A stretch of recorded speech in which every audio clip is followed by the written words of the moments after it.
नागरिकता संशोधन अधिनियम यानी सीएए के तहत 14 शरणार्थियों को नागरिकता प्रमाण पत्र का पहला सेट बुधवार को राजधानी दिल्ली में सौंपा गया है। केंद्रीय गृह सचिव अजय कुमार भल्ला ने ये प्रमाण पत्र उन लोगों को सौंपे। इससे पाकिस्तान, अफगानिस्तान और बांग्लादेश के गैर मुस्लिम प्रवासियों को भारतीय राष्ट्रीयता देने की प्रक्रिया शुरू हो गई। गृह मंत्रालय ने इस बाबत जानकारी दी है।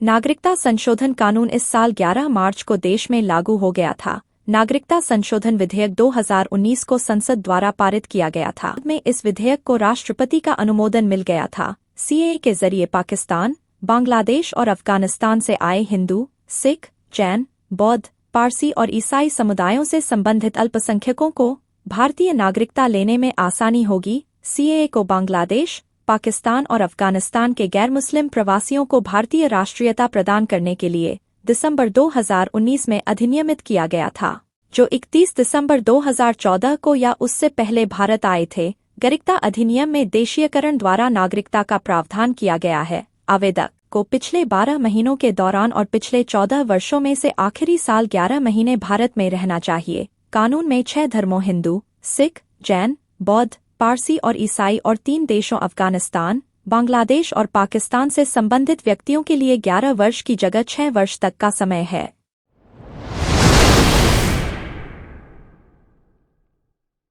प्रधानमंत्री नरेंद्र मोदी ने मंगलवार को अपना नामांकन कर दिया। वाराणसी में पीएम के नामांकन में कई राज्यों के मुख्यमंत्री समेत भाजपा और एनडीए के नेताओं ने भी शिरकत की। पीएम ने वाराणसी से नामांकन दाखिल करने के बाद शपथ पत्र में अपनी संपत्तियों की जानकारी दी है। बीते 5 साल में उनकी संपत्ति में 51 लाख रुपए की बढ़ोतरी हुई है।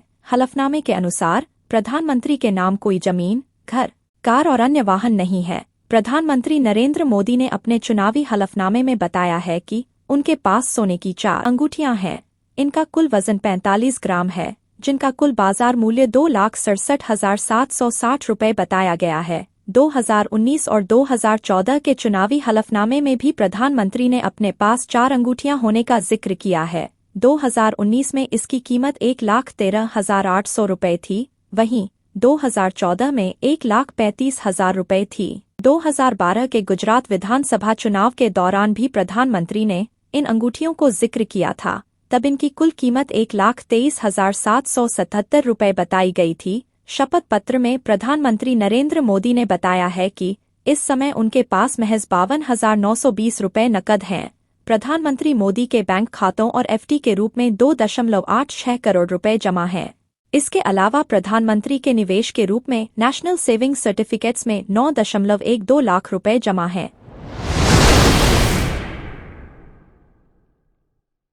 जगद्गुरु शंकराचार्य स्वामी अविमुक्तेश्वरानंद सरस्वती बुधवार को अलवर में पत्रकारों से बातचीत में केंद्र की मोदी सरकार, भाजपा, कांग्रेस व आप सहित अन्य पार्टियों पर भी खूब बरसे। उन्होंने कहा कि इस बार वाराणसी में गौसेवक आंध्र प्रदेश के पोलिस्ती के शिवकुमार ने सबसे पहले नामांकन दाखिल किया है। वे गौमाता गठबंधन में शामिल हैं और उनके अधिकृत प्रत्याशी हैं। अब वाराणसी के मेयर उनके प्रस्तावकों को डरा उनसे हटने के लिए दबाव डाल रहे हैं।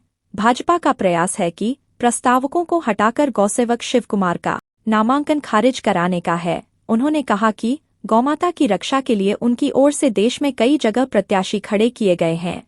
उन्होंने कहा कि गौहत्या पर रोक लगाने के लिए 5 महीने पहले भाजपा, कांग्रेस, आप सहित अन्य बड़ी पार्टियों से शपथ देने को कहा था, लेकिन किसी ने इस ओर ध्यान नहीं दिया। जगद्गुरु शंकराचार्य स्वामी अविमुक्तेश्वरानंद सरस्वती ने कहा कि हम लोग गौमाता की रक्षा की बात उठा रहे हैं।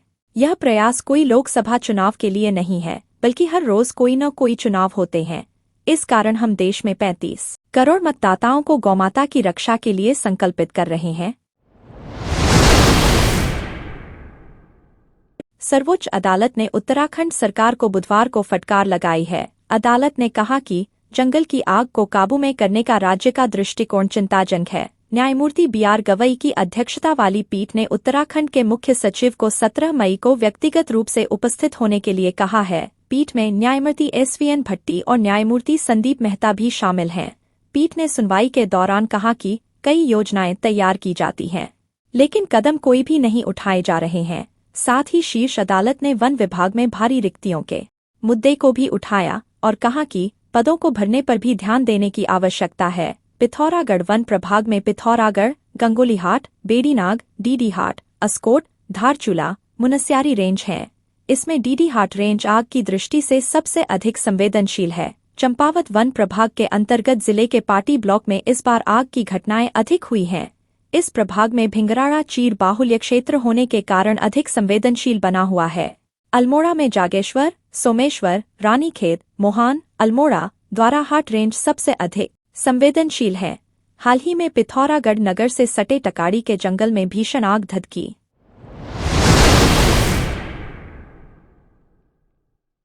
एक शोध के अनुसार दुनिया भर में लू यानी हीट वेव के कारण हर साल 1.53 लाख से अधिक लोगों की मौत हो रही है। इस अध्ययन में भारत के लिए चिंताजनक रिपोर्ट सामने आई है। बताया गया है कि 1.53 लाख लोगों की मौत में पांचवा सबसे बड़ा हिस्सा भारत से है, यानी हर 5 में एक मौत भारत में हो रही है। आंकड़ों पर ध्यान दें तो भारत में हर वर्ष लू से करीब 30,000 लोगों की मौत हो रही है। ऑस्ट्रेलिया के मोनाश विश्वविद्यालय के शोध के अनुसार ये आंकड़े 1990 के बाद के 30 वर्षों के हैं।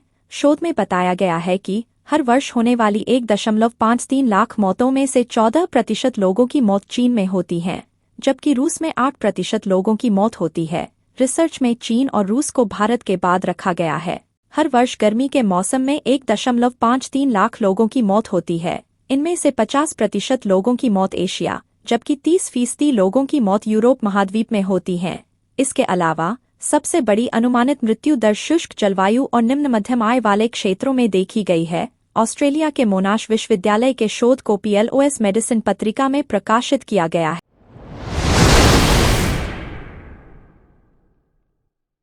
भारतीय स्टेट बैंक यानी SBI ने खुदरा जमा 2 करोड़ रुपए तक और थोक जमा 2 करोड़ रुपए से अधिक पर निश्चित अवधि के लिए अपनी सावधि जमा ब्याज दरें बढ़ा दी हैं। नई FD दरें 15 मई 2024 से प्रभावी हैं।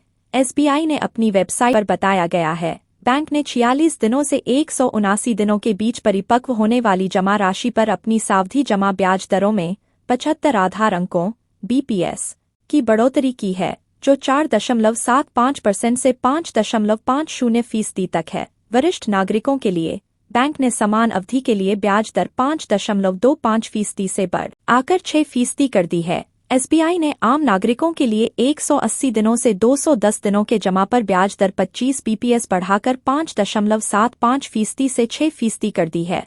बैंक ने 211 दिन से 1 साल से कम की अवधि के FD दरों को 25 BPS बढ़ाकर 6% से 6.25% और वरिष्ठ नागरिकों के लिए इसे बढ़ाकर 6.50% से 6.75% कर दिया है।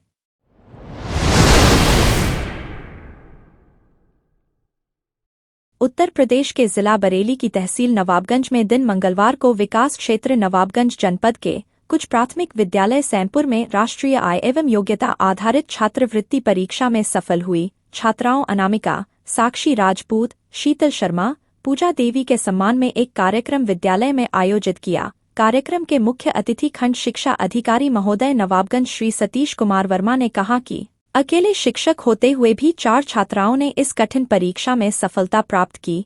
इससे और विद्यालयों को प्रेरणा लेनी चाहिए और अगली परीक्षा में ब्लॉक नवाबगंज से कम 100 छात्र छात्राओं को सफल होना चाहिए।